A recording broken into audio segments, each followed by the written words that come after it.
लोकसभेचं दुसरं तसं पहिलंच अधिवेशन 18व्या लोकसभेचं नुकतंच पार पडलं. जवळजवळ 3 आठवड्यात चाललेल्या ह्या अधिवेशनात पावसाळी अधिवेशन होतं. यात बजेटचा विषय घेतला गेला होता, कारण बजेट मागच्या अधिवेशनात घेता आला नव्हता निवडणुकीमुळे. बजेट अधिवेशनावर बजेटवर चर्चा झाली. फायनान्स बिल, कर विधेयक ज्याला म्हणतात, त्याच्यावर चर्चा झाली. डिमांड फॉर ग्रांट्सच्या 4 मंत्रालयांची चर्चा झाली. वेगवेगळ्या विधेयकावर त्या ठिकाणी चर्चा झाली.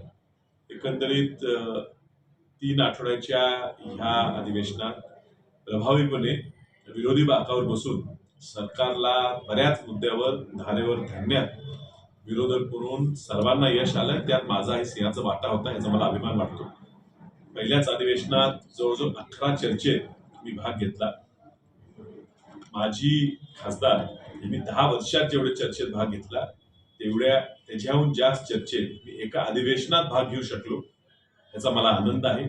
जनतेचे प्रश्न जनतेच्यात फिरून समजून घेतलेले प्रश्न मी लोकसभेत मांडू शकलो, ह्याच्याबद्दल मला समाधान वाटते.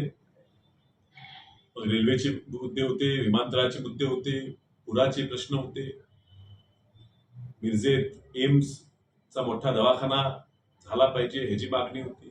अशा विविध मागण्या मला जनतेच्या लोकसेवेपर्यंत पोहोचवता आल्या. सामान्य माणसाला करापासून जो नुकसान होते त्याबद्दल मुद्दा मला मांडता आला. ह्या बजेटमध्ये, ह्या अंदाजपत्रकात महाराष्ट्रावर झालेला अन्याय, सांगलीत झालेला अन्याय हा मला लोकसभेच्या देशातनं आलेल्या सर्व प्रतिनिधींसमोर मांडता आला, त्यांना सगळ्यांना अवगत करून देता आलं. हे सुद्धा मला अभिमानाची गोष्ट आहे. एकंदरीत पहिलं लोकसभेचं संसद सदस्य चांगलं सत्र चांगलं झालं असं मला वाटते. आमच्या मागणीला मी जी मागणी केलेली फायनान्स बिलवर, ज्या ठिकाणी इंडेक्सेशनचं जे बेनिफिट त्यांनी काढून घेतलेलं आहे ते पूर्ववत करावं. भीक नको पण कुत्रा हवं, हा जो मुद्दा त्यावेळी मांडलेला आहे की तुमचा जो हे औषध आहे हे त्या आजारापेक्षाही जालिम आहे, हिचा मुद्दा मांडलेला.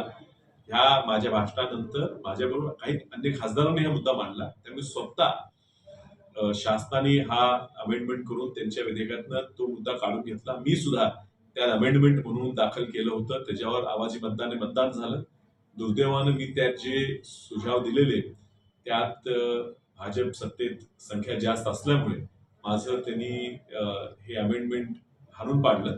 मात्र माझ्याच अमेंडमेंट सारखं अमेंडमेंट स्वतः शासनाने आणून ते त्या ठिकाणी पारित करून घेतलं. त्यात फक्त एवढाच बदल केला की 2024 पूर्वी घेतलेल्या प्रॉपर्टीवर इंडेक्सेशनचं बेनिफिट कायम राहणार, त्याच्या पुढच्या राहणार नाही. मी मागणी केली होती ते कायमचंच बेनिफिट ठेवावं, पण त्यांनी ते मान्य केली नाही. असो, पुढच्या सत्रात पुन्हा आम्ही ह्याच जोमाने आक्रमकपणे आम्ही आमचे मुद्दे मांडणार आहे. याबरोबर रेल्वेचा आम्ही जो मुद्दा मांडला होता त्या रेल्वेच्या मुद्द्यातनं आता नवीन मिरज फलटण लाईनचा सुद्धा सर्व्हे सुरू झालेला आहे. लवकरच कराड पंढरपूरचा सुद्धा सर्व्हे सुरू होतोय. लवकरच विमानतळाचा मुद्दा मांडला असल्यामुळे सांगलीला, कोल्हापूरला होणाऱ्या विमानतळाची सुद्धा ताबडतोब मी त्या ठिकाणच्या मंत्र्यांना, राम नायडू साहेबांना, मुरलीधर मोहोळांना भेटून आल्यामुळे त्याचं सुद्धा लवकरच सर्वेक्षण केलं जाईल. त्याचं पथक लवकर सांगलीत दाखल होईल. एकंदरीत सगळ्या विषयांवर मी दिल्लीत हात घातला, मंत्र्यांची भेट घेतली. दुर्दैवानं जे विस्तारित म्हैसाळ आणि विस्तारित टेंबूचे प्रकल्प आहेत ते जवळजवळ 3,500 कोटीचा निधी त्या ठिकाणी लागणार आहे. राज्य शासनाने ह्याला सर्वात पहिला जल आयोगाची मान्यता घ्यावी लागते. जल आयोगाच्या मान्यतेचं साधं प्रस्ताव सुद्धा दिल्लीत ह्या महाराष्ट्र शासनाने पाठवलेला नाही. महाराष्ट्र शासनाच्या मागे लागून मी तो प्रस्ताव दिल्लीला नेणार आहे.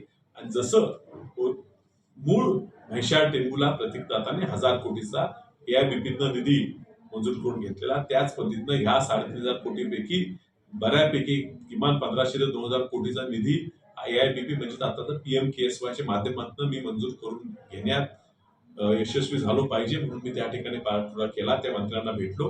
आता अजून प्रस्ताव राज्यात दाखल नसल्यामुळे मी त्यावर जास्त हालचाल करू शकलो नाही. आता मी इरिगेशन खात्याच्या लोकांची बैठक घेऊन त्यांना सुद्धा हे ताबडतोब पाठवावं अशी विनंती केलेली आहे.